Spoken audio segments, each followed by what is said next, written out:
بسم اللہ الرحمن الرحیم۔ السلام علیکم۔ سوات چکدرہ انٹرچینج پہنچ کر جب آپ سوات یا دیر کی طرف جاتے ہیں تو سامنے آپ کو ایک پہاڑی پر چرچل پکٹ لکھا ہوا نظر آئے گا۔ میں سے بہت سے دوست چرچل سے تو واقف ہوں گے، جو کہ برطانیہ کا 2 دفعہ وزیر اعظم رہنے والا اور دوسری جنگ عظیم میں برطانیہ کو جرمنی پر برتری دلانے والا نہ صرف برطانیہ کا بلکہ یورپ کا ایک عظیم لیڈر تھا۔ تو کیا واقعی یہ وہی ونسٹن چرچل ہے؟ آج یہاں سے گزرتے ہوئے ہم نہ صرف ونسٹن چرچل اور اس جگہ کے بارے میں آپ کو بتائیں گے، بلکہ ان سے جڑی جنگ آزادی اور جنگ ملکنڈ کی ایک عظیم داستان اور ان سے جڑا ایک پشتون قوم کے ایک عظیم جنگجو لیڈر سرتور فقیر کی داستان بھی سنائیں گے، جس کا ذکر ونسٹن چرچل نے اپنے مشہور کتاب the story of Malakand field force میں بھی کیا ہے۔ ونسٹن چرچل، جو برطانیہ کے خوشحال گھرانے میں 1874 میں پیدا ہوا، ایک درمیانی درجے کا طالب علم تھا۔ اس نے اپنے باپ کی خواہش پر رائل ملٹری اکیڈمی میں بطور کیڈٹ اپلائی کیا، لیکن وہاں سے 2 دفعہ ریجیکٹ ہونے کے بعد تیسری دفعہ کامیاب ہو کر 1893 میں بطور لیفٹیننٹ بھرتی ہوا۔ 1897 میں جب دوسری دفعہ ملکن جنگ چڑھ گئی تو جنرل بینڈنگ بلٹ کے ہمراہ voluntarily Winston Churchill as a war correspondence ملکن ایجنسی آ گیا اور اسی جگہ اس کا قیام ہوا، اور بعد میں اسی جنگ پر اس نے اپنی ایک مشہور تصنیف بھی شائع کی جس کو دی ملکنڈ فیلڈ فورس کے نام سے یاد کیا جاتا۔ تو قصہ کچھ یوں ہے کہ 1893 میں جب ڈیورنٹ لائن کا قیام ہوا تو انگریزوں نے پشتونوں کے علاقوں میں اپنے آپ کو مستحکم کرنا شروع کیا، اور اسی معاہدے یعنی ڈیورنٹ لائن معاہدے سے بہت سے علاقے جیسے کہ کورم، افریدی، باجوڑ، دیر سوات، بنیر، چلاس اور چترال وغیرہ انگریزوں کے تسلط میں آ گئے۔ ملکنڈ چونکہ انگریزوں کے لیے ایک اسٹریٹجک پوائنٹ تھا، اس لیے ان علاقوں کو، خاص کر ملکنڈ کو قابو کرنے کے لیے انگریزوں نے ایک آپریشن کا آغاز کیا۔ اس کی ایک بڑی وجہ یہاں دیر جندول کا عمرہ خان تھا، جو یہاں کا حکمران تھا ان سارے علاقوں کا۔ تو اس کی روز بروز بڑھتی ہوئی اثر رسوخ کو انگریزوں نے خطرے میں ڈال دیا، اور انگریزوں نے اپریل 1895 میں ملکنڈ پر ایک بڑا حملہ کیا۔ اس خطرے کی ڈر سے کہ سارا پختونستان انگریزوں کے ہاتھ سے نہ نکل جائے، انگریزوں نے پشاور، راولپنڈی سے 3 بریگیڈ فوج براستہ پلئی اور درگے اور مردان بھیج کر ملکنڈ پر ایک بڑا حملہ کر دیا۔ عمرہ خان اور دوسرے پختون قبائل جن کی تعداد تقریباً 12,000 تھی بھی جمع ہو گئے اور سخت جنگ چڑھ گئی۔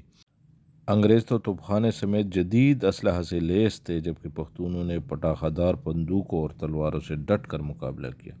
بہت سے پختون جیسے ہارون خان سالار زئی، آسما بی بی نے بہادری کے داستان رقم کر کے جام شہادت نوش کیے۔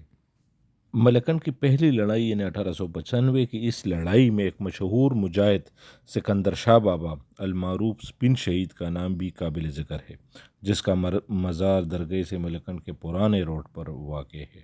اس طرح سینکڑوں مجاہدین انتہائی دلیری سے لڑتے ہوئے شہید ہو گئے، اور انگریزوں کا بھی اس نے خاصا نقصان کر دیا۔ اس طرح مجاہد سکندر شاہ بابا المعروف سپن شہید کے بارے میں انگریزوں نے خود ہی کہا ہے کہ وہ بہت سے گولیاں لگنے کے باوجود انگریزوں کی طرف بڑھ رہے تھے، اور آخر کار اس نے جام شہادت نوش کیا۔ اس طرح اس جنگ میں سینکڑوں مدرسے کے طلباء بھی انگریزوں کے خلاف لڑتے ہوئے شہادت کے رتبے سے فائز ہو گئے۔ گرچہ مجاہدین انتہائی دلیری کے ساتھ لڑے، لیکن انگریز اس وقت جدید مشین گنوں جیسے میکسم گن اور 9 پاؤنڈر توپ سے لیس تھے، جبکہ مجاہدین کے پاس یا تو تلواریں اور کلہاڑیاں تھیں یا زیادہ سے زیادہ پرانی طرز کے گن جیسے مسکٹ گن۔ اس طرح عمرہ خان کے قلعے میں انگریزوں سے چھینی ہوئی ایک پرانی طرز کی توپ پائی گئی۔ انگریز مورخین نے خود یہ تسلیم کیا کہ انگریز فوج کا اس جنگ میں بہت نقصان ہوا، لیکن انگریز توپ خانے کی وجہ سے پختون مجاہدین کامیاب نہ ہو سکے۔ اور اس بارے میں امجد علی خان عثمانزئی، ایک نوجوان جس نے ملکنڈ جنگ پر ایک تفصیلی کتاب لکھی، کہتا ہے کہ عمران خان اپنے لوگوں کی وجہ سے شکست ہوئی اور وہ تو افغانستان چلا گیا۔ انگریزوں نے جب اس کے منڈا قلعے کا محاصرہ کیا تو وہ خالی پڑا تھا، صرف ایک توپ پڑی تھی جس کو بڑی مشکل سے انگریز مردان کے اس یادگار میں لے آئے۔ یہ مرکزی یادگار انگریزوں نے ان فوجیوں کے نام تعمیر کی جو 1889 میں کابل میں یعنی سیکنڈ افغان اینگلو افغان وار میں مارے گئے تھے۔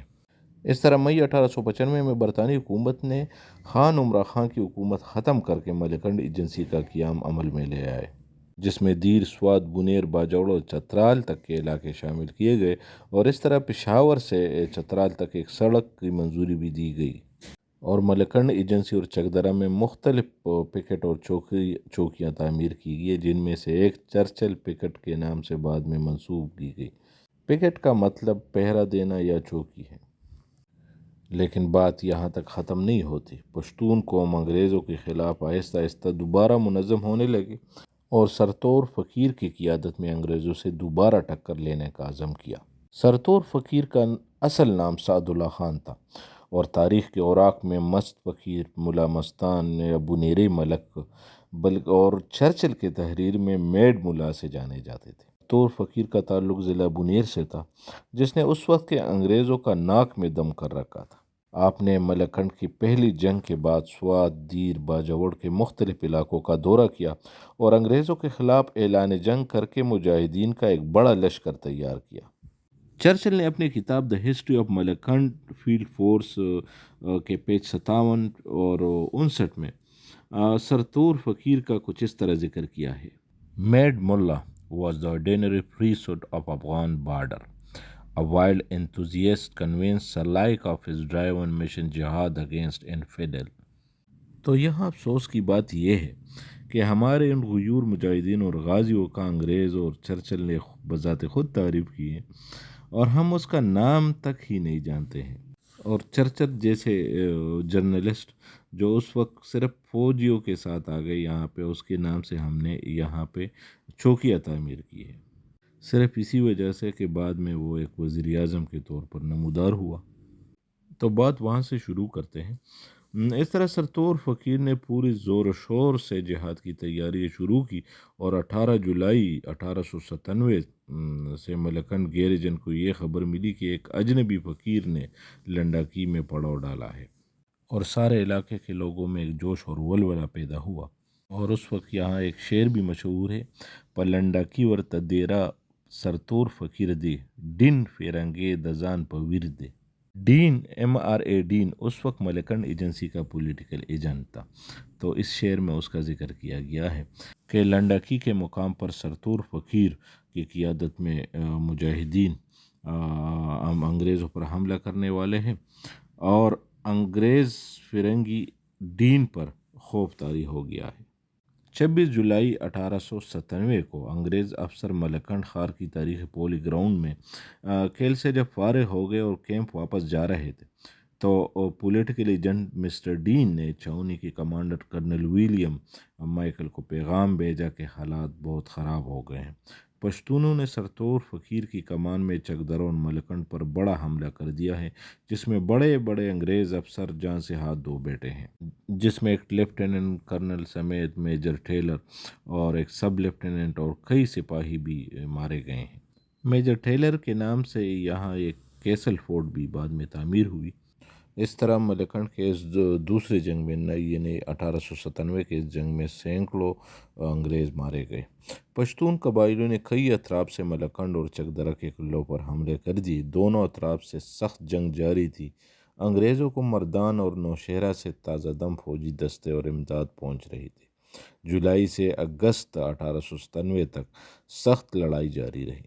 قریب تھا کہ چکدرہ فورٹ بھی انگریزوں کے ہاتھ سے نکل جاتا، لیکن کرنل مائیکل جان کو جب چکدرہ سگنل ٹاور سے ہیلپس کا ایک پیغام موصول ہوا، وہ پیغام اس نے آگے حکومت ہند کو فارورڈ کیا، لیکن حکومت ہند نے جنرل بینڈنگ بلٹ کی قیادت میں آلریڈی ایک بڑا فوج، جس کو بعد میں ملکنڈ فیلڈ فورس کا نام دیا گیا، بھیجا تھا، جو آلریڈی روانہ ہوا تھا، وہ بر وقت پہنچ گیا۔ اس طرح 28 اور 29 اگست 1897 کی شب سرتور فقیر نے انگریزوں پر دوبارہ ایک بڑا حملہ کیا، لیکن انگریزوں کے تازہ دم دستے شامل ہونے اور جدید توپوں کی گولہ باری سے سرتور فقیر کا لشکر واپس بنیر کی طرف چلا گیا۔ گرچہ انگریزوں کے جدید اسلحے کی وجہ سے مجاہدین کو ایک عارضی شکست ہوئی، لیکن سرتور فقیر نے بہت عرصے تک انگریزوں کے ناک میں دم کر رکھا تھا، اور کئی عرصے تک سرتور فقیر انگریزوں کے لیے ایک بڑا خطرہ تھا۔ اس لیے انگریزوں نے ایک سازش کے تحت آخرکار جنوری 1917 میں اپنے کچھ جاسوسوں کے ذریعے سرتور فقیر کے کانے میں زہر ملا کر اس کو شہید کر دیا گیا۔ تو یہ تھی ونسٹن چرچل کے اس پوائنٹ اور اس جگہ کے بارے میں، اور اس سے جڑی جنگ آزادی کی ایک عظیم داستان اور ہمارے غازیوں کے بارے میں۔ جزاک اللہ۔